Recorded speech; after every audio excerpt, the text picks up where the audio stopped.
श्री गणेशाय नमः। विघ्नेश्वराय वरदाय सुरप्रियाय लंबोदराय शकलाय जगद्हिताय नागाननाय श्रुतियज्ञविभूषिताय गौरीसुताय गणनाथ नमो नमस्ते।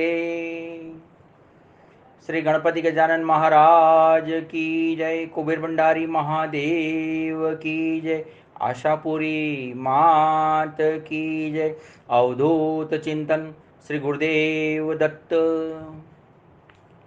कथा सरिता गुजराती यूट्यूब चैनलના માધ્યમ દ્વારા હાલ આપણે સૌ શિવ ભક્તો શ્રી શિવ મહાપુરાણનું પઠન પાઠન શ્રવણ અને કીર્તનનો લાભ લઈ રહ્યા છે। ગઈકાલે સુધી આપણે દિવસ 8મા દિવસની કથા શ્રવણ કરી અને તે દરમિયાન છેલ્લે પાર્વતીજીનો ઉગ્ર તપ દરમિયાન શિવજીના કહેવાથી સપ્તર્ષિઓ આવ્યા અને પાર્વતીજીને સંબોધન કર્યું અને ત્યારબાદ હવે શિવજી પોતે પાર્વતીજીને કસોટી કરવા માટે આવ્યા છે। ત્યારથી કથાનો શુભારંભ કરીશું। આપ સૌ શિવ ભક્તોને ફરી એકવાર હર હર મહાદેવ। આજે કથામાં પુનઃ આપણે પ્રવેશ કરીએ તે પહેલાં એક વિનંતી આપ સૌને કરવાની કે હજુ સુધી કથા સરિતા ગુજરાતી યુટ્યુબ ચેનલને આપે જો સબસ્ક્રાઈબ ના કરી હોય તો ફક્ત એક જ વાર સબસ્ક્રાઈબ કરવા નમ્ર વિનંતી છે।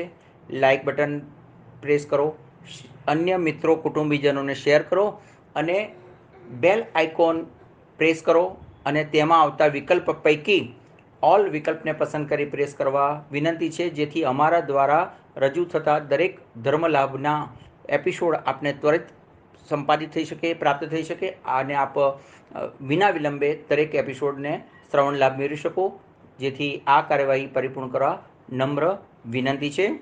જય જય ગણેશ। સપ્તર્ષિઓ ત્યાંથી ચાલતા ચાલતા પોતાના સ્થાને ગયા। તે પછી સુંદર લીલાઓ કરવાવાળા ભગવાન સદાશિવે જાતે દેવી પાર્વતીના તપની કસોટી કરવાનો વિચાર કર્યો। તરત જ તેમણે બ્રહ્મચારી રૂપે છત્ર અને દંડ ધારણ કર્યા। તેઓ પાર્વતી જ્યાં તપ કરવા બેઠા હતા ને ત્યાં આવ્યા। તેજસ્વી બ્રાહ્મણને જોઈને પાર્વતીજી નવાઈ પામ્યા। પાર્વતીજી ઉઠ્યા, તેમણે બ્રાહ્મણનું સ્વાગત કર્યું, તેમની પૂજા કરી અને પછી કહે કે હે તપસ્વી બ્રહ્મચારી, આપ શ્રી કોણ છો? આપને વનમાં કેમ આવવું પડ્યું? બ્રહ્મચારી કહે, હું વૃદ્ધ તપસ્વી છું, મારી ઈચ્છાથી પરિભ્રમણ કરું છું, બીજાઓને સહાયરૂપ થવાની મારી ઈચ્છાથી આ તરફ આવ્યો છું। પણ દેવી, તું કોણ છે? આવા નિર્જન સુમસામ વનમાં કોનું તપ કરે છે? તું તો કોઈ તપસ્વીની પત્ની હોય તેમ લાગે છે। એમ હોય તો તારો પતિ ક્યાં છે? તારો પિતા કોણ છે? તારું કુળ કયું છે? તારું નામ શું? તારું તેજોમય સ્વરૂપ જણાય છે કે તું સાક્ષાત લક્ષ્મી સરસ્વતી અગર ગાયત્રી હોઈ શકે। પાર્વતી ઘડી ક્ષણ પછી કહે, હે તપસ્વી બ્રાહ્મણ, હું લક્ષ્મી સરસ્વતી કે ગાયત્રી તો નથી જ, હું તો હિમાલયની દીકરી છું। મારું નામ પાર્વતી। અગાઉના જન્મમાં હું દક્ષ પુત્રી સતી હતી। મારા પતિદેવ શિવજીની મારા પિતા દક્ષે નિંદા કરી હતી, તેથી મેં યોગ બળથી દેહ ત્યાગ કર્યો હતો। આ જન્મમાં મને શંકર મળ્યા હતા, પરંતુ તે ટાણે મને ત્યજી દઈ કામદેવને ભસ્મ કરીને તેઓ જતા રહ્યા હતા। ત્યારથી હું ઉદ્વેગ પામીને તેમને પ્રાપ્ત કરવા માટે અહીં આવી છું અને કઠિન તપ કરી રહી છું। મેં ઘણો લાંબો કાળ આ તપ કર્યું છે, પરંતુ સદાશિવ હજી પ્રસન્ન થયા નથી, તેથી હું અગ્નિ પ્રવેશ માટે વિચાર કરી રહી છું। હવે આપ શ્રી જાઓ, મને મોડું થાય છે। હું ફરીથી જ્યાં પણ જન્મીશ ને ત્યાં શિવજી સાથે અવશ્ય વિવાહ કરીશ, આ મારો દ્રઢ નિશ્ચય છે, સંકલ્પ પણ આ જ છે। આમ કહ્યા પછી પાર્વતી અગ્નિ પ્રવેશ મેળવવા માટે સાબદા થયા, પરંતુ પ્રગટ થયેલો અગ્નિ એ બ્રાહ્મણના પ્રભાવથી સાવ શીતળ બનીને રહી ગયો। બ્રાહ્મણ હસવા લાગ્યા। પાર્વતીજી વિસ્મય પામ્યા। હસતા હસતા બ્રાહ્મણ કહે, હે તેજોમય કલ્યાણી, આ તારું તપ કેવું છે? અગ્નિથી તારું શરીર પણ બળ્યું નહીં, તારું ધાર્યું તને પ્રાપ્ત પણ થયું નહીં।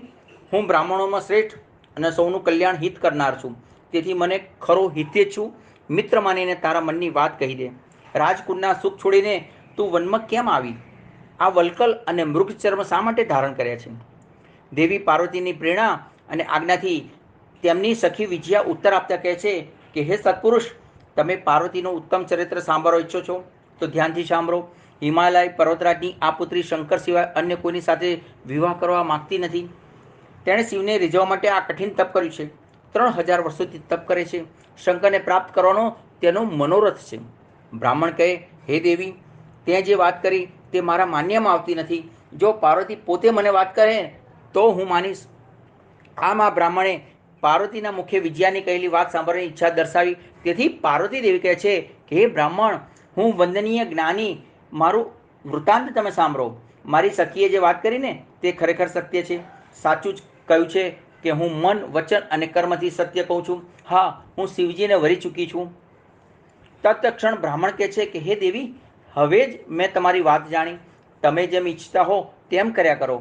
હવે પછી હું અહીંથી બીજે જઈશ, છતાં મારે એક સાથી રૂપે મિત્ર તરીકે કહેવું જોઈએ તે હું કહું છું. જેવું કાર્ય છે તેવું જ ભાવી છે.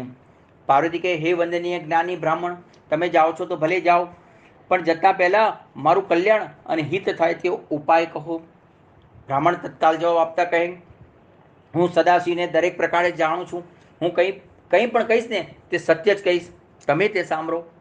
હવે શિવજી કહે છે કે શિવજી કહો કે શંકર, મહાદેવ કહો કે સદાશિવ, તેઓ સદૈવ બિલ્વથી રાખથી ખરડાયેલા વણાયેલા રહે છે. તેઓ જટાધારી છે, વાઘનું ચામડું ઓઢે છે, હાથીનું ચર્મ પહેરે છે, ખોપરીઓની માળાઓ ધારણ કરે છે, શરીરે સાપ ધરાવે છે, બેડોર આંખોવાળા છે, બિહામણા પણ છે, નગ્નાવસ્થામાં રહે છે, 10 હાથવાળા છે, ભૂત પ્રેતનો સંગ કરે છે. આ શંકરને કયા કારણથી તમે પતિ તરીકે સ્વીકારો છો? તમારી બુદ્ધિ બહેર મારી ગઈ છે કે શું? જ્ઞાન ક્યાં અદૃશ્ય થઈ ગયું? તમારા પિતા તો પર્વતોના રાજા છે અને તમે સ્ત્રીઓમાં રત્ન સમાન છો. તમે આવા પતિને પ્રાપ્ત કરવા ઉગ્ર તપ કેમ કરો છો?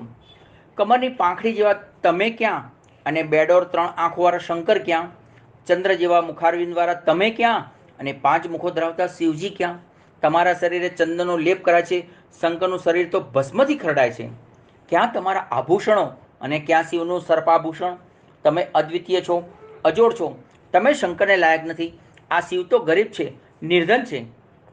એક દુબળો પોઠિયો તેના વાહન તરીકે આગળ પાછળ ફરે છે. તમે જોયું હશે કે તમારો અનાદર કરીને કામદેવને બારીને તેઓ બીજે જતા રહ્યા. આવા વૈરાગીને સાથે જીવન જોડવું ઠીક નહીં ગણાય. આ શંકર તમારા માટે લાયક નથી. પછી તમને જેમ ઠીક લાગે ને તેમ કહો. શિવજી અંગે આવી કઠોર ટીકા બ્રાહ્મણ પાસેથી સાંભળીને પાર્વતી ક્રોધે ભરાયા. તેઓ તત્ક્ષણ બ્રાહ્મણને કહે છે કે હે બ્રહ્મદેવ, તમે અહીંથી હવે જાઓ. તમને હું જીવતા રહેવા દઉં છું, નહીતર શિવજીની નિંદા કરનારને જીવતો રહેવા દેવાય નહીં. તમે શિવ તત્વ જાણતા જ સમજતા જ નથી.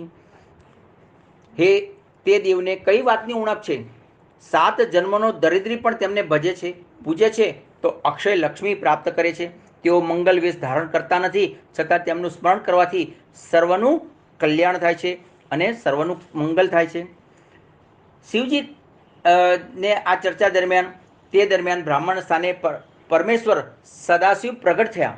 તેમને જોઈને પાર્વતીજી આશ્ચર્યચકિત થઈ ગયા. તેમની આંખોમાં હર્ષ છવાઈ ગયો. શિવજી તે જ ક્ષણ કહે છે કે હે દેવી, હું આ પરે તમારી પર પ્રસન્ન થયો છું. તમે તપ વડે મને વશ કર્યો છે. તમે તો યુગથી મારી સંગીની છો, સહચરી છો. મારો અપરાધ થયો હોય તો મને આ પરે ક્ષમા કરો દેવી. મેં લોકલીલા મુજબ આપની અનેકવિધ રીતે કસોટી કરી છે. તમારી સર્વ ઈચ્છાઓ, કામનાઓ પૂર્ણ થઈને જ રહેશે. તમે આ સમયે વરદાન માંગો, તમને ન અપાય એવું કંઈ પણ નથી. દેવી પાર્વતી તો આનંદના મહાસાગરમાં ડૂબવા લાગ્યા. પછી પાર્વતી 2 હાથ જોડીને હેતભાવથી વંદન કર્યા. તેઓ તરત કહે, હે ઈશ્વર, આપ શ્રી પ્રસન્ન થયા હો તો અને કૃપા કરો છો તો આપ શ્રી મને પત્ની તરીકે સ્વીકારો. લગ્ન વિધિવત રીતે સાંગોપાંગ રીતે કરવા જોઈએ. પૂર્વે હું દક્ષની દીકરી હતી, તેમજ આપની સાથે મારા વિવાહ થયા હતા. ત્યારે મારા પિતાએ ગ્રહોને પૂજ્યા ન હતા, પૂજન કર્યું ન હતું. લગ્નમાં ગ્રહ શાંતિનું કર્મ આરંભમાં થવું જોઈએ. આ વખતે દેવોના કાર્યની સિદ્ધિ માટે શાસ્ત્રમાં દર્શાવેલ વિધિ પ્રમાણે વિવાહ થાય તેમ આપશ્રી કરો. પ્રભુ શ્રી મહાદેવ આવા મધુર વચનો સાંભળીને ખુશ થયા. પ્રસન્નતાથી કહે કે હે દેવી, તમારી ઈચ્છા મુજબ સગરું માંગલિક કાર્ય ખુશીથી પાર પડો. શિવજીના આવા મધુર વચનો સાંભળીને દેવી પાર્વતીએ તેમની સમક્ષ માથું ઝુકાવ્યું, આંખો બંધ કરી. પ્રભુએ તેને તથાસ્તુ એવા શબ્દો સંભળાવ્યા. પછી પાર્વતીએ તક્ષણ આંખો ખોલી. ભગવાન તે વખતે અદૃશ્ય બન્યા હતા. નારદજી કહે છે કે હે બ્રહ્માજી, શંકર પોતાના સ્થાને ગયા. પછી પાર્વતીએ શું કર્યું અને ક્યાં ગયા તે મને કહો. બ્રહ્માજી કહે છે કે આનંદ વિભોર બનેલા શૈલકન્યા પિતાના નિવાસે દોડી ગયા. પાર્વતી તપ સાર્થક કરીને આવે છે તેવા સમાચાર મળતા પિતાને પણ પારાવાર હર્ષ થયો. ખુશીથી તેઓ ઝૂમી ઉઠ્યા. સગા, સ્નેહી, સંબંધી, મિત્રો, પુરોહિતો, નગરજનો તેને હર્ષભેર તેડવા સામે આવ્યા. પ્રજાજનોએ તેમનો પ્રચંડ આદર સત્કાર કર્યો. અબીલ ગુલાલના છાંટણા થયા. પુષ્પોની માળાઓ આરોપિત થઈ. ધજા પતાકાઓ લહેરાવવામાં આવી. અવનવા શણગાર સજીને કન્યાઓ સામે આવી. બ્રાહ્મણો સઘળા એકઠા થયા અને વેદોચ્ચાર કરવા લાગ્યા. હિમાલયે મોટો ઉત્સવ મનાવ્યો. ઉત્સવ ચાલી રહ્યો હતો તે વખતે ભગવાન શિવે નટનો વેશ ધારણ કર્યો. ડાબા હાથમાં સિંગી અને જમણા હાથમાં ડમરું લીધું. ખભા પર જૂની ગોદડી ઓઢી રાખી. તેમણે લાલ વસ્ત્રો ધારણ કર્યા. તેઓ ચાલતા ચાલતા મેનાના આંગણે આવ્યા. તે પછી તેમણે નૃત્ય આરંભ્યું. ડમરું અને સિંગીનો ધ્વનિ સાંભળીને નગરજનો અને નાના બાળકો, અબાલ વૃદ્ધ સૌ કોઈ તે જોવા માટે બહાર આવ્યા. તે વખતે મેના રાણી પ્રસન્ન થઈને હાથમાં વિવિધ રત્નોથી ભરેલ લગોલગ થાળી લઈને તેમને આપવા આગળ આવ્યા. પરંતુ ભિક્ષુકે તે લીધા નહીં, પણ ભિક્ષામાં પાર્વતીજીની માંગણી કરી. ફરીથી તેમણે નૃત્ય શરૂ કરી દીધું. ભિક્ષુકની આ માંગણીથી મેના ક્રોધાવેશમાં આવી ગયા. આ દરમિયાન હિમાલય પણ ત્યાં આવી ગયા. મેના પાસેથી તેમણે સઘળી કથા સાંભળી. તેમને પણ પેલા ભિક્ષુક પર અનેક ગણો ક્રોધ ચડ્યો. તેમણે તરત જ નોકરોને હાક મારીને ભિક્ષુકને હાંકી કાઢવા આદેશ આપ્યો. પછી શિવજીએ તે વખતે અવનવી લીલાઓનો આરંભ કર્યો. હિમાલયને તેઓ વિષ્ણુ સ્વરૂપે દર્શનીય બન્યા. ચતુર્ભુજ સ્વરૂપ, પીરા વસ્ત્રો અને મુગુટ વગેરે અલંકારો તેમણે ધારણ કર્યા. તે પછી હિમાલયને તેઓ બ્રહ્મા રૂપે દેખાયા. વેદના સૂક્તોનો પાઠ કરતા બ્રાહ્મણ જોઈને હિમાલય આશ્ચર્યમૃગ્ધ બની ગયા. તે પછી તેમણે અનેક દેવોના સ્વરૂપો પણ તત્ક્ષણ નિહાળ્યા. તે પછી રુદ્ર સ્વરૂપ પણ જોવા મળ્યું. આ પછી ભિક્ષુકે પાર્વતીજીની માંગણી કરી, પરંતુ માયાથી મોહિત હિમાલયે તેનો સ્વીકાર કર્યો નહીં. એટલે કંઈ પણ લીધા વગર શિવજી અદૃશ્ય થઈ ગયા. હવે હિમાલય અને મેનાને સમજાયું કે નટ સ્વરૂપે આવીને પ્રભુ શિવજી આપણને છેતરી ગયા છે.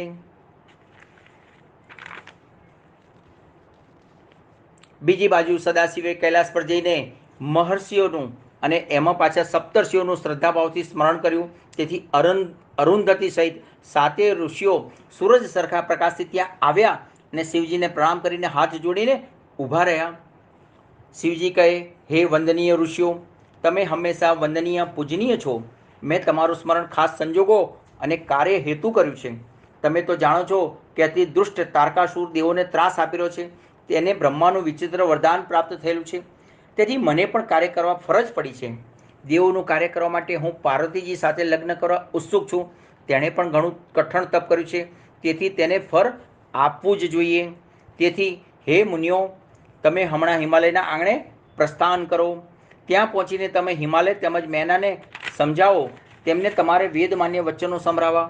મેં તેમની દીકરીને વરદાન આપ્યું છે અને વિવાહ સ્વીકાર્યો છે. તેથી તમે તેમને યોગ્ય ઉપાય થકી સમજાવો. તમારા સિવાય આ કાર્ય અન્યથી થઈ શકશે નહીં. શિવજીના આ મુજબના વચનો સાંભળીને વંદનીય ઋષિઓ પોતાને ધન્ય માનવા લાગ્યા. સદાશિવને ભાવથી પ્રણામ કરીને તે પછી ઋષિઓ હિમાલયની પાસે આકાશ માર્ગે રવાના થયા. સપ્તર્ષિઓને આવેલો જોઈ હિમાલયને અત્યંત આનંદ થયો. તેઓ પ્રસન્નતાથી ખીલી ઉઠ્યા. તત્કાલ ઉઠીને તેમણે ભાવથી આવકાર્યા, સ્નેહપૂર્વક વંદન કર્યા, તેમને ઉત્તમ પ્રકારના આસને બેસાડ્યા. પછી હિમાલય કહે, આપ શ્રી વિષ્ણુ સ્વરૂપ છો. આપના દર્શન કરીને અમે ધન્ય બન્યા છીએ. હવે આપ શ્રીની સેવા કરવાનો મોકો આપો. અમને યત્કિંચિત સેવા કરીને જન્મ સફળ બનાવવાનો લાભ બક્ષો. આ સાંભળી ઋષિઓ પ્રભાવિત બન્યા. ઋષિઓ કહે, હે પર્વતરાજ, શિવજી તો આ જગતના પિતા છે અને પાર્વતીજી માતાશ્રી છે. તેથી શિવજીને તું તારી કન્યા આપ. આમ કરવાથી તારો જન્મ સાર્થક નીવડશે. હિમાલય કહે, હું શિવની માંગણી સ્વીકારવા તૈયાર થયો હતો, પરંતુ પાર્વતીની માતા તો ભિક્ષુક જેવા શિવને દીકરી આપવાની સાફ ના કહીને કોપવનમાં ચાલ્યા ગયા છે. તે પછી ઋષિઓએ અરુંધતીને તેની પાસે મોકલ્યા. તેથી તેઓ ત્યાં જઈને મેનાને કહે કે મારી સાથે 7 ઋષિઓ તમારા નિવાસે આવ્યા છે, માટે તમે આમ વ્યાકુળ થઈને બેસો તે ઠીક નહીં. મેના તેમની સાથે ઋષિઓ પાસે આવવા સાબદા થયા. તેઓ આવ્યા પણ ખરા. ત્યાર પછી ઋષિઓ હિમાલય મેનાને કહે છે, હે પર્વત શ્રેષ્ઠ, તું તારી દીકરીને શિવજીને આપીને તેનો સસરો થા. અમારું મંગલ શુભ વચન ગ્રહણ કર. તારી દીકરીએ તપ કરી તેમને પ્રસન્ન કરી વરદાન પ્રાપ્ત કર્યું છે. દેવોની વિનંતીથી શિવજી પણ પરણવા રાજી થયા છે. આમ છતાં હિમાલયનું મન પ્રસન્ન થયું નહીં. તે કહે, તમે તો બ્રહ્માના પુત્રો છો, તમે સાચું કહેજો.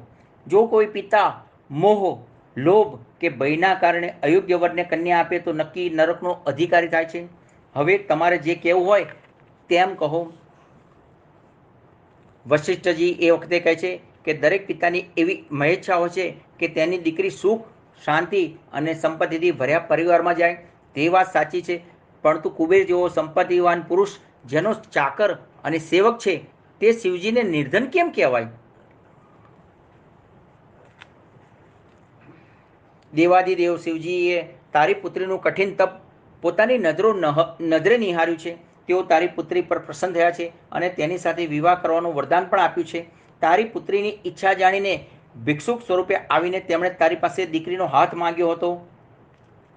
માટે તું હવે આ ક્ષણને વધારી લેવા માટે સાબદો થા.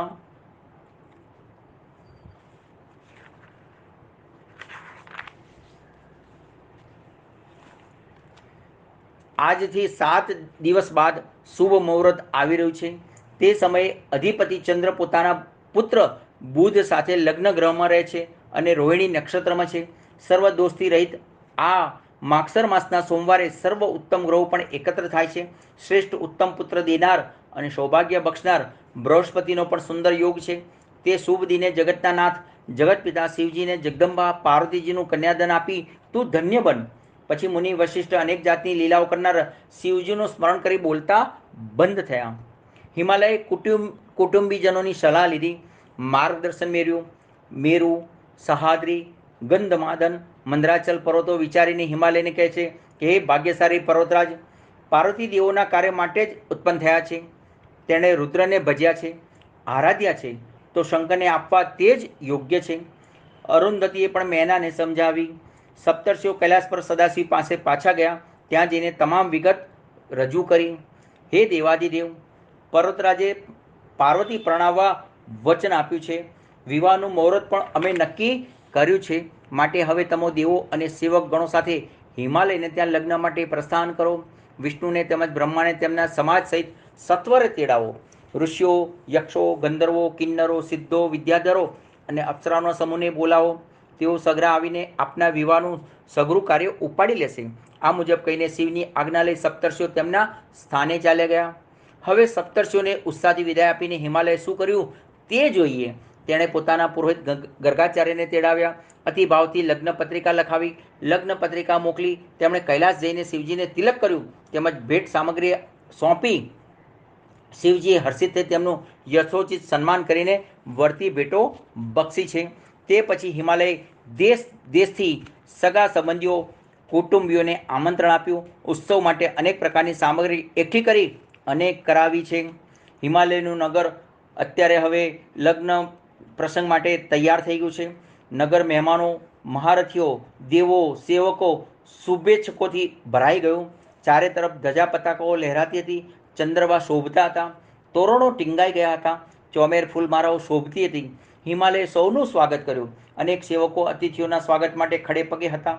પાણી માગતા દૂધ અને દૂધ માગતા અમૃત પ્રાપ્ત થતું હતું. સૌને યોગ્ય ઉતારા આપ્યા હતા તેમજ તેમને અનેક સામગ્રીઓથી સંતોષ આપ્યો હતો. બ્રહ્મા કહે છે કે હે મુનિ શ્રેષ્ઠ, આ પછી હિમાલય પ્રસન્ન થઈ પોતાના નગરને શ્રેષ્ઠ ઉત્સવોવાળું બનાવ્યું. ત્યારબાદ હિમાલયે વિશ્વકર્માને આદરભાવથી તેડાવ્યા. તેમણે મનોહર મંડપ તથા વિશાળ વેદિકા તૈયાર કરાવી. મંડપનો વિસ્તાર, શોભા અને તેના કોઈ પણ લક્ષણનું વર્ણન થઈ શકે તેમ નથી. એ મંડપમાં અનેક પ્રકારના આશ્ચર્યો ગૂંથી લેવાયા હતા. અરે, પાણી કયું છે અને જમીન કઈ છે તેની પણ ખબર પડતી નહોતી. બનાવટી સિંહો તેમજ પક્ષીઓ પણ નજરે પડતા હતા. સુંદર મનોહર નારીઓ નાચતી હતી, ગાતી હતી. દરવાજા ઉપર પુતરાઓ ગોઠવ્યા હતા. એ પુતરાઓ જાણે હમણાં બોલશે, અગર ચાલશે તેમ પ્રતીત થતું હતું. આ ઉપરાંત અહીં દેવોના ઉતારા માટે તેમના લોકના જેવા જ આવાસો ઊભા કરી આપ્યા હતા. બ્રહ્મલોક, વૈકુંઠલોક તથા ઇન્દ્રલોકના સ્વર્ગને પણ આબેહૂબ રીતે ઊભા કરી દીધા હતા. અરે, વિશ્વકર્માએ શિવલોક જેવા સદાશિવ મંદિરો પણ ઊભા કર્યા હતા. તમામ પ્રકારની તૈયારીઓ થઈ ચૂકી હતી. હવે હિમાલય શિવજીના આગમનની પ્રતીક્ષા કરતા હતા. સૌ હરખથી શિવજીના પધરામણા માટે ઉત્સુક હતા. હે દેવર્ષિ, હિમાલયનું બધું વૃત્તાંત મેં કહ્યું. હવે તમે શું સાંભળવા ઈચ્છો છો? તે પછી શિવજીએ નારદજીનું સ્મરણ કર્યું. તેથી નારદજી ત્યાં પધાર્યા. તેમણે મસ્તક ઝુકાવીને શિવજીને વંદન કર્યા. નારદજીએ શિવજીના મંગલ લગ્નના વખાણ કર્યા. પછી આજ્ઞા માગી. શિવજી કહે, હે નારદ, તમે મારા ભક્ત છો, ભક્તોમાં ટોચ પર છો. દેવી પાર્વતીજીએ આપના ઉપદેશથી જ મન્ય ઉદ્દેશી ઘણું વિશાળ તપ આરંભ્યું હતું અને મેં તેને વરદાન આપ્યું હતું. સપ્તર્ષિઓ યોગ્ય ઉત્તમ મુહૂર્ત જોઈને લગ્નનું નક્કી કર્યું છે. એટલે આજથી 7મા દિવસે લગ્ન થનાર છે. એવી ઈચ્છા છે કે લૌકિક વ્યવહાર મુજબ ધામધૂમથી લગ્ન કરવા, કમી રાખવી નહીં. તેથી મેં તમને યાદ કર્યા છે. તમે વિષ્ણુ અને દેવો તથા સર્વ મુનિઓ, સિદ્ધો, મહારથીઓ, સજ્જનો, સદગૃહસ્થો, ત્યાગીઓ, દિવ્યાત્માઓ વગેરેને મારા વતી આમંત્રણ પહોંચતા કરો. સૌ કોઈ સહકુટુંબ સહપરિવાર અહીં આવે તેવી વ્યવસ્થા કરો. અને તરત જ નારદજી ઉપડ્યા. વીણાના સુરો રેલાઈ ગયા. સર્વ દેવોને આમંત્રણ પહોંચાડ્યા. બધા ઉપદેવોને પણ આમંત્રણ આપ્યા. આમંત્રણનું કાર્ય કરીને તે પાછા કૈલાસ આવ્યા. શિવજીએ તમામ ગણોને આજ્ઞા આપી કે તમામ અતિથિઓને ઉત્સાહથી આવકાર આપો, તેમની તમામ સગવડો સાચવજો, તેમને ઉત્તમ પ્રકારના ઉતારા પણ આપજો. સૌથી પહેલાં વિષ્ણુ ભગવાન દમાંબેર આવી પહોંચ્યા. ત્યાર પછી બ્રહ્મા, ઇન્દ્ર, લોકપાલો, મુનિશ્રીઓ, સિદ્ધો વગેરે સંતો પણ આવ્યા. સૌને આસન આપ્યા. મહાદેવે દમામથી તેમનું ભવ્ય સ્વાગત કર્યું છે. શિવજીએ શણગાર માટેની હવે તૈયારી આરંભી છે. તેમના શણગારની સઘળી જવાબદારી સપ્ત માતૃકાઓએ ઉપાડી લીધી છે. તેમના મસ્તક પર મુકુટની જગ્યાએ ચંદ્રને ગોઠવ્યો. લલાટમાં નેત્ર સુંદર તિલક જેવું શોભી રહ્યું. સર્પોના કુંડલ અને રત્નહાર બન્યા છે. ભસ્મનું સુગંધી વિલેપન થયું છે. હસ્તી ચર્મ તેઓશ્રીનું કૌશેય વસ્ત્ર બન્યું છે. સદાશિવનું દિવ્ય રૂપ અદ્ભુત હતું, અનેરું હતું અને અધકેરું પણ હતું. તે પછી સગરા ગણોએ વિનંતી કરી કે હે દેવ, હવે આપ શ્રી અમારી સંગે આવો, મંગલ વિવાહ માટે તત્પર બનો. આપ શ્રી તથા પાર્વતીજીના લગ્ન શાસ્ત્રોની રીતે કરવાના છે.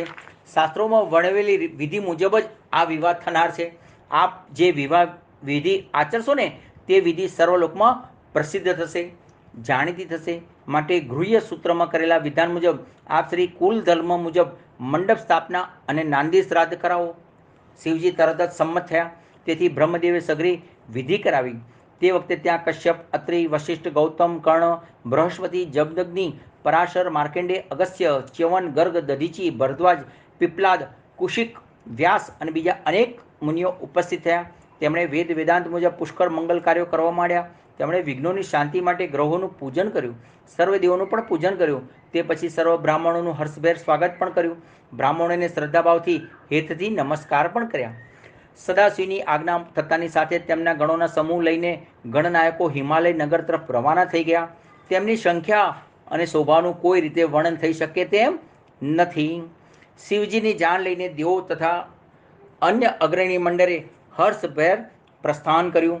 તે વખતે ચંડીદેવી હર્ષથી રુદ્રની બહેન બની છે. તે માથે સોનાનો કળશ મૂકીને આવી. તેનું ભૂત સૈન્ય આશ્ચર્ય જમાવતું હતું. ડમરૂના નાદથી ધરતી ડોલી ઉઠી, ઝૂમી ઉઠી.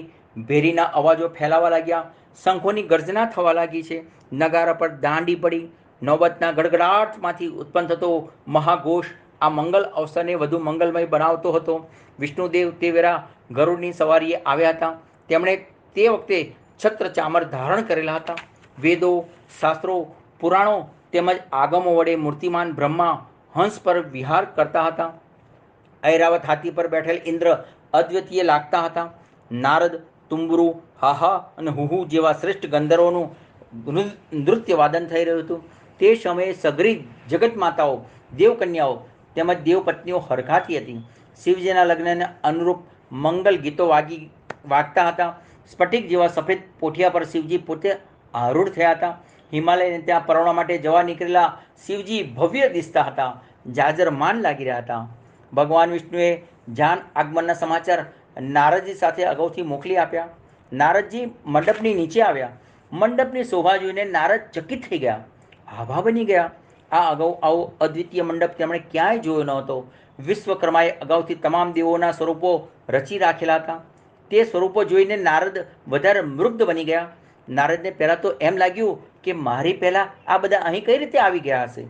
હિમાલય તે સ્વરૂપ અંગે સત્ય જણાવ્યું, તેથી તેઓ હસી રહ્યા.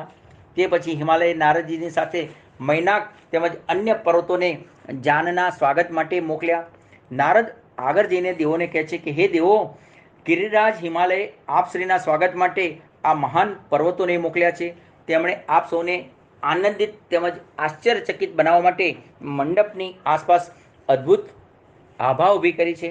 સ્વરૂપો પણ દંગ કરે છે તેવા જોઈ શકાય છે. ગિરિરાજ હિમાલય સદાશિવને પધારેલો જોઈને ઘણો જ આનંદ પામ્યો. તેણે પર્વતો તથા ભૂદેવોને સામયું કરવા માટે મોકલી આપ્યા. તેમજ શિવજીના દર્શન હેતુ પોતે પણ ગયો. દેવોની વિશાળ જાન જોઈને તે ભારે હર્ષ પામ્યો છે. તે પોતાની જાતને ધન્ય માનવા લાગ્યો. બંને પક્ષના લોકો પરસ્પરને ઝાઝા હેતભાવથી મળ્યા, ભેટ્યા, એકબીજાના ખબર અંતર પૂછ્યા. હિમાલયે શિવજીને પ્રણામ કર્યા. તે વખતે શિવજી પોતે પોઠિયા પર બિરાજ્યા હતા. તેઓ અત્યંત પ્રસન્નતા અનુભવી રહ્યા હતા. તેમના દિવ્ય તેજથી અને અંગોના લાવણ્યથી સઘળી દિશાઓ તેજોમયી બની રહી હતી. તેમણે પોતાના અંગ પર અતિ મૂલ્યવાન રેશમી વસ્ત્રો પરિધાન કર્યા હતા.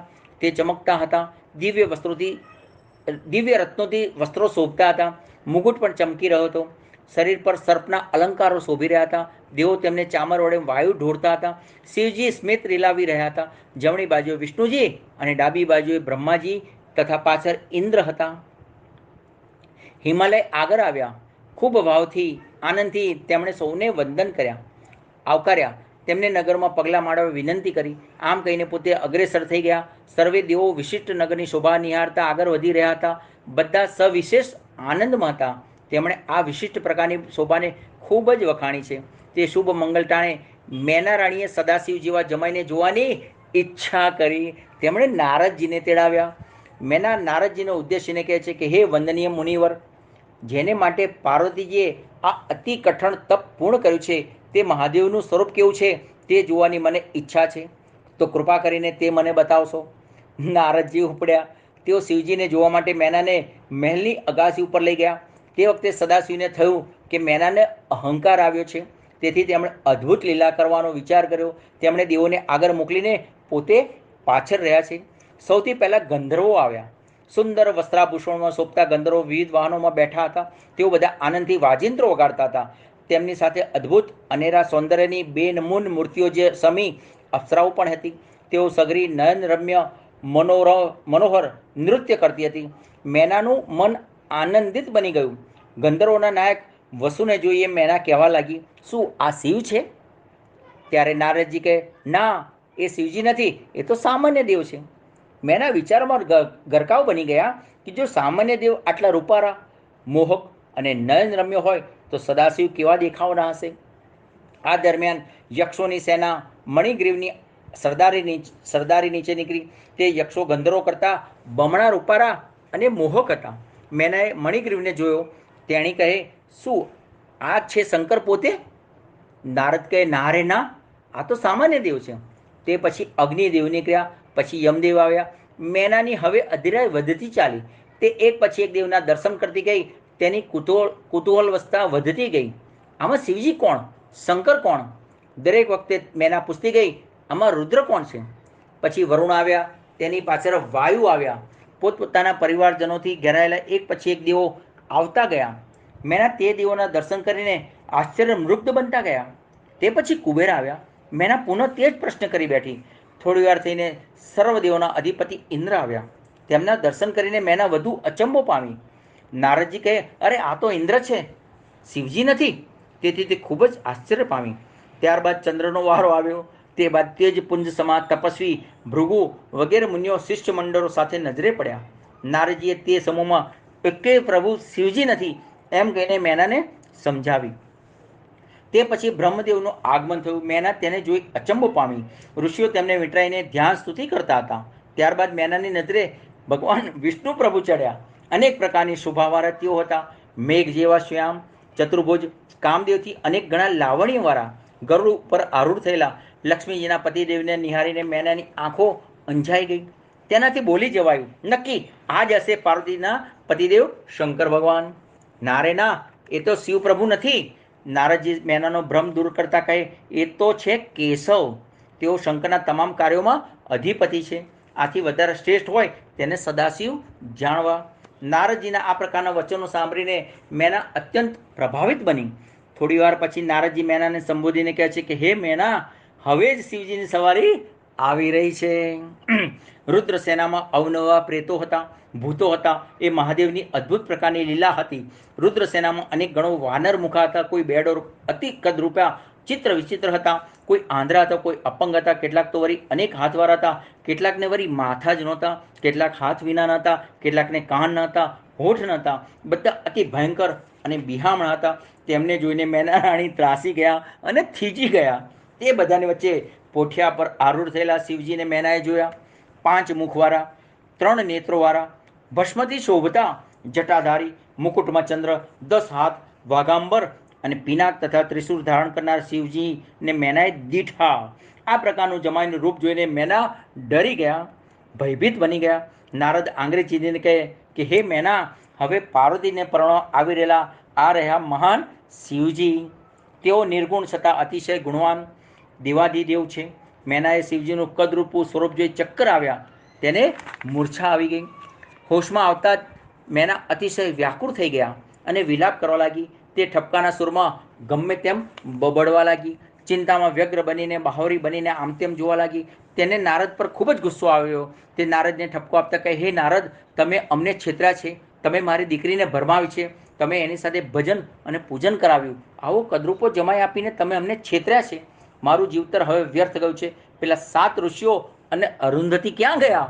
તેઓ સઘરા ધુતારા અમને લેવા દેવા વિનાના ભરમાવી ગયા. મારી રૂપારી સ્વરૂપવાન દીકરી માટે આવો બેડો વર હોય? આ તો આંગણે આવે ને તોય લાજી મરીએ તેવો છે. પોતાની નજીક ઊભેલી શિવાને જોઈને તેણે કહે, હે પુત્રી, તને શું સૂઝ્યું? તે સોનાના બદલે કાચના ટુકડાને કેમ પસંદ કર્યો? હંસને ઉડાડીને કાગડાને કેમ તેડાવ્યો? સૂર્યને છોડીને આ આગિયો કેમ પકડ્યો? ઘી તેલ જેવા સુગંધીદાર ખાદ્ય પદાર્થો ફગાવીને ભસ્મમાં હાથ કેમ નાખ્યો? તે શ્રેષ્ઠ દેવોનો ત્યાગ કરીને આવા અશિષ્ટ શિવને શા માટે તપ કર્યું? ધિક્કાર છે તને અને તારી બુદ્ધિને. આવું અપમાન સહન કરવા કરતાં મૃત્યુ વધુ યોગ્ય ગણાય. અરે રે, હવે શું કરવું? મેનાના આવા વલોપાત ભર્યા વચનો સાંભળીને આશ્વાસન આપતા નારદ કહે, તે હજી શંકર ભગવાનનું સાચું સ્વરૂપ જોયું જ નથી. આ તો તેમનું લીલારૂપ છે. તું તારો ક્રોધ છોડી દે, શાંત થા, સ્વસ્થ થા અને ધીરજ ધર. નારદજીની આ વાણી સાંભળીને મેના વધુ ભભૂકી ઉઠ્યા. હે દુષ્ટ, તું અબગડી મારી નજર સમક્ષથી ચાલી જા. હમણાં મારી નજરેથી ખસીને દૂર જા. વિલાપ કરતા મેનાને સમજાવવાના હેતુથી બ્રહ્માજી તત્ક્ષણ સાતે ઋષિઓને મોકલી આપ્યા. ઋષિઓ નજીક આવ્યા. તેમણે સમજાવટ શરૂ કરી, પરંતુ મેના માની નહીં. તેણે ઋષિઓને કટુ વાણી સંભળાવી. હું મારી દીકરીને ખત્મ કરાવી દઈશ, પણ તેને હું શિવજી સાથે પ્રણાવીશ નહીં. તમે હમણાં જ અહીંથી દૂર ચાલ્યા જાઓ. હિમાલય વાત સાંભળી દોડતા આવ્યા. તે પત્નીને સમજાવવા લાગ્યા. તે કહે કે હે મેના, આજે આપણા આંગણે મોટો ઉત્સવ છે. આપણે ત્યાં 14 ભુવનના સ્વામી પધાર્યા છે. તું અબગડી શોક ત્યજી દે, વિલાપ ફગાવી દે. આપણી દીકરીને મહાદેવ જેવા પતિદેવ મળ્યા છે. તું તેમનું સત્ય સ્વરૂપ જાણતી નથી, તેથી કરીને તારી વ્યાકુળતા વધી છે. તું નથી જાણતી, પણ હું પોતે એમનાથી વાકેફ છું. અગાઉ પણ અનેકવાર આવું વિકૃત સ્વરૂપ ધારણ કરીને સદાશિવ આપણા આંગણે આવ્યા છે. તે ભૂલી ગઈ? તેમની લીલા અપાર છે, અનંત છે. તું હઠ છોડી દે, નિરાતે પ્રસન્નતાપૂર્વક ઊભી થા. મેના પતિદેવને કહે છે કે તમારે જે કરવું હોય તે કહો. આવા વિકરાળ સ્વરૂપવાળા શિવજીને મારી દીકરી આપશો તો હું મારા પ્રાણ કાઢી આપીશ.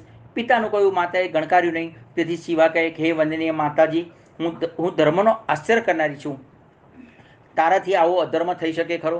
કદાપી નહીં. તારી બુદ્ધિ આમ વિપરીત થાય તે ઠીક નહીં. શાંત થા, શાંતિથી કંઈ વિચાર કરો. શિવજી તો સર્વદેવોના દેવ ગણાય. તેઓ અનેક પ્રકારના રૂપ ધારણ કરી શકે છે. વિષ્ણુ અને બ્રહ્મા પણ તેમની સેવા ચાકરી કરે છે. તું તારો શોક છોડી દે, ચહેરા પરની ગ્લાની દૂર કર, આનંદિત બન. મારું કન્યાદાન આપીને તારો ગૃહસ્થાશ્રમ સફળ બનાવ. મેં જાતે મન, વચન અને કર્મથી સદાશિવને પતિદેવ તરીકે સ્વીકાર્યા છે. હું બીજા કોઈને વરવાની નથી. દીકરીએ પોતાની સ્પષ્ટ વાત રજૂ કરી છે, પરંતુ માતા તો ગુસ્સે થઈ. મેના બરાબર ગુસ્સે ભરાયા હતા, રિસાયા હતા. બ્રહ્માજી પોતે તેને સમજાવવા માટે ગયા હતા. આ દરમિયાન વિષ્ણુ આવ્યા. તેઓ મેનાને સમજાવતા કહે કે હે દીકરી, તું તો પિતૃઓની શ્રેષ્ઠ પુત્રી છે, ગુણવાન હિમાલયની પત્ની છે. તું ધન્યતાને પાત્ર છે. દેવો, ઋષિઓ, બ્રહ્મા અને હું તને ખોટું સમજાવવા નહીં આવ્યા જ નથી. સાચું જ કહું છું. ઘડીક વિચાર કર. વિષ્ણુની સમજાવટ પછી મેનાનું મન શાંત થયું. આમ છતાં તે કહે કે હે વિષ્ણુ, આ શિવ રૂપારા શરીરવાળો થાય ને તો જ મારી કન્યા તેને આપીશ, નહીતર મારી હઠ છોડીશ નહીં. ત્યાર પછી વિષ્ણુએ નારદજીને શિવજી પાસે મોકલ્યા. તેમણે માએ સંકેલી લેવા કહ્યું. નારદજીએ પ્રણામ કરીને શિવની સ્તુતિ કરી પ્રસન્ન થઈ કરીને વિષ્ણુનો સંદેશ કહ્યો. તેથી કરીને શિવજીએ કૃપા કરી અદ્ભુત નયનરમ્ય અને મનોહર રૂપ ધારણ કર્યું. તે દિવ્ય સ્વરૂપના દર્શન કરી તે પુનઃ મેના પાસે આવ્યા. નારદે મેનાને વંદન કર્યા અને કહે છે કે હે વંદનીય ભાગ્યવતી, તું સદાશિવના અન્ય મનોહર સ્વરૂપના દર્શન કર. તેમણે ઉપકારવશ બનીને તારી ઉપર કૃપા ઉતારી સુંદર મનોહર સ્વરૂપ ધારણ કર્યું છે. વિસ્મયથી અંજાલી મેના તત્ક્ષણ દ્રષ્ટિ ફેરવીને જોવા લાગી. કરોડો સૂર્યના તેજથી અધિક તેજદાર પ્રકાશમાન મુખ જોઈને તે દંગ બની ગઈ. અદ્ભુત દિવ્ય વસ્ત્રાભૂષણો ધારણ કરેલું એ જ સૌમ્ય શરીર નિહારીને તે અચંબામાં પડી ગઈ. તે સ્વરૂપ આનંદ પમાડનારું, અલૌકિક અને દિવ્યતાથી સભર હતું. કોઈના પણ મને તે હરી લે તેવું પ્રકાશમય એ સ્વરૂપ હતું. સર્વદેવો તેમને ઘેરીને ઊભા હતા અને તેમની સ્તુતિ કરતા હતા. અરે, સૂર્યદેવે તેમના માથે છત્ર ધારણ કર્યું હતું. ગંગા યમુના તેમની સન્મુખ ચામર ઢોરી રહ્યા હતા. તમામ સિદ્ધો, મહાત્માઓ, પંડિતો, વિદ્વાનો, મહારથીઓ, ઋષિમુનિઓ વગેરે મોટે મોટેથી જયઘોષ કરતા હતા. આવું અદ્ભુત દિવ્યતાથી સબર સ્વરૂપ જોઈને મેના રાજી રાજી થઈ ગઈ. માતા હવે દીકરીને વંદન કરી રહી. આ હતી શિવજીની કૃપા. તે પછી મેનાએ એક ક્ષણનો વિલંબ કર્યા વિના શિવજીની સ્તુતિ કરી ક્ષમા માંગતા તેના ચહેરા પર શરમ ઉપસી અને પશ્ચાતાપ કરી રહી. આજની કથાને અત્રે આપણે વિરામ આપીશું. શિવજીની અનન્ય કૃપાથી મેનાને એમના મનોરમ્ય સ્વરૂપના દર્શન થયા. આપને બધાને પણ મનોરમ્ય સ્વરૂપના શિવજીના દર્શન થાય તેવી ભગવાનને પ્રાર્થના કરીએ. અને આવતીકાલે કથામાં શિવજીના લગ્નના આપણે સમાચાર જાણીશું અને એ કથાનો ખૂબ રસાસ્વાદ કરીશું. અત્યારે આપ સૌ શિવ ભક્તોને હર હર મહાદેવ, હર હર મહાદેવ, હર હર મહાદેવ.